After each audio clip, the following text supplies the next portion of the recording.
Understanding the phrase, Skin You Alive, an English learning guide.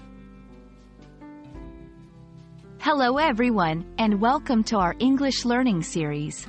Today, we're going to explore an interesting and vivid English phrase, skin you alive. While it sounds quite alarming, don't worry, we're here to demystify its meaning and usage in everyday English. So, let's dive in and discover what this phrase is all about. Skin you alive is an idiomatic expression in English, and like many idioms, its meaning is not literal. It's actually a metaphorical phrase used to express extreme anger or the threat of severe punishment.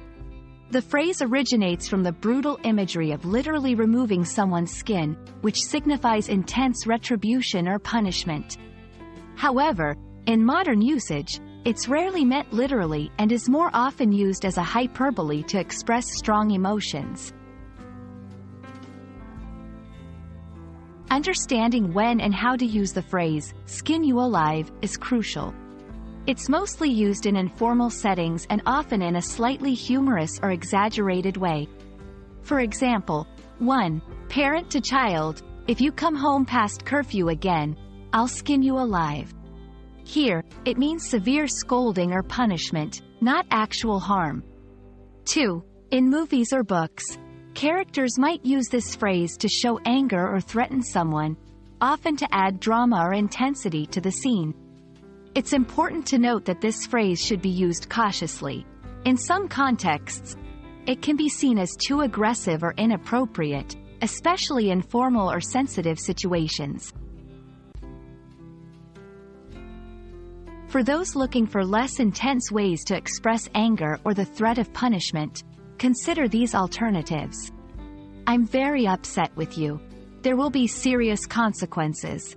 You're in big trouble. These expressions are more straightforward and are less likely to be misunderstood or taken too harshly. Skin you alive is a colorful and expressive idiom in English, conveying strong emotions or threats of punishment. It's a great example of how English can be vivid and imaginative.